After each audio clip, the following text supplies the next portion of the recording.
بسم اللہ الرحمن الرحیم، 9 کلاس۔ السلام علیکم۔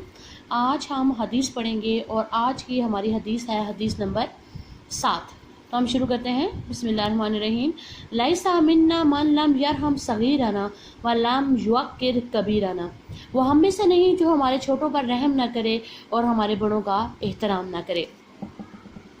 رحم کرنا اللہ تعالیٰ کی سب سے غالب صفت ہے۔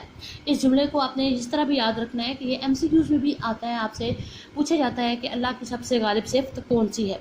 تو بچوں پر رحم کرنے سے مراد یہ ہے کہ بچوں کے ساتھ پیار، محبت اور شفقت سے پیش آیا جائے۔ حدیث شریف میں لفظ رحم کرنا آیا ہے۔ رحم کا مفہوم تو محبت اور شفقت سے بھی بڑا ہے، کیونکہ محبت اور شفقت کے کچھ تقاضے ہوتے ہیں لیکن رحم کرنے کا کوئی تقاضا نہیں ہوتا۔ جیسے اللہ تعالیٰ رحیم ہے تو اس کے بنائے ہوئے سورج کی روشنی بغیر کسی تقاضے کے ہر کسی کے لیے ہے۔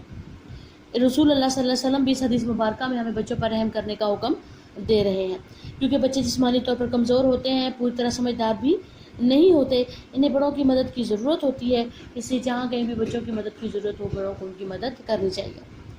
آپ صلی اللہ علیہ وسلم بچوں پر نہایت شفقت فرمایا کرتے تھے۔ معمول تھا کہ سفر سے جب واپس آتے تو راستے میں جو بچے ملتے ان میں سے کسی کو سواری میں اپنے ساتھ آگے تو کسی کو پیچھے بٹھا لیتے اور انہیں خود سلام کرتے۔ یہ بھی معمول تھا کہ جب موسم کا کوئی نیا میوہ آپ صلی اللہ علیہ وسلم کی خدمت اقدس میں پیش کیا جاتا تو آپ صلی اللہ علیہ وسلم سب سے پہلے کم عمر بچے کو عطا فرماتے۔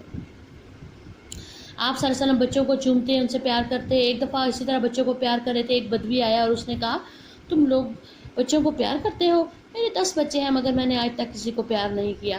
تو آپ صلی اللہ علیہ وسلم نے فرمایا، اگر اللہ تمہارے دل سے محبت چھین لے تو میں کیا کروں؟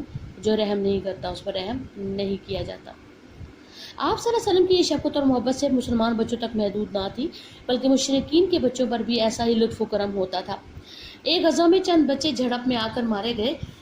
حضور صلی اللہ علیہ وسلم کو جب خبر ہوئی تو آپ صلی اللہ علیہ وسلم کو بہت افسوس ہوا، تو کسی نے کہا کہ یا رسول اللہ صلی اللہ علیہ وسلم، وہ تو مشرکین کے بچے تھے۔ آپ صلی اللہ علیہ وسلم نے فرمایا، مشرکین کے بچے بھی تم سے بہتر ہیں، خبردار بچوں کو قتل نہ کرو۔ بڑوں کے احترام کے حوالے سے اگر ہم اس حدیث کو دیکھیں تو بچوں اور نوجوانوں کا یہ فرض ہے کہ وہ بڑوں کا احترام کریں، بزرگوں کا احترام کریں، اور جو احترام نہیں کرتے وہ ہم میں سے نہیں، یعنی ان سے ہمارا کوئی تعلق نہیں۔ ساری عمر کام کاج اور محنت مشقت کرنے کے بعد اب بڑے جو ہیں وہ جسمانی طور پر کمزور ہو گئے ہیں، اب انہیں ہماری مدد کی ضرورت ہے۔ اس لیے اگر ہم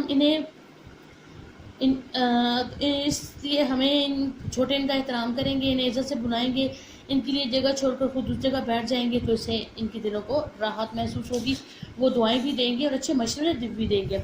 یہ اللہ اور اس کے رسول صلی اللہ علیہ وسلم کی طرف سے بزرگوں کا ہم پر حق ہے کہ ہم ان کا احترام کریں، اور آپ صلی اللہ علیہ وسلم بھی بزرگوں کا بے حد احترام کیا کرتے تھے، بزرگوں کے ساتھ نرمی سے گفتگو فرماتے، اور جن بزرگوں کا کام کرنے والا کوئی نہ ہوتا آپ صلی اللہ علیہ وسلم ان کے کام کر دیا کرتے تھے اور اپنی محفل میں بزرگوں کو ترجیح دیتے تھے۔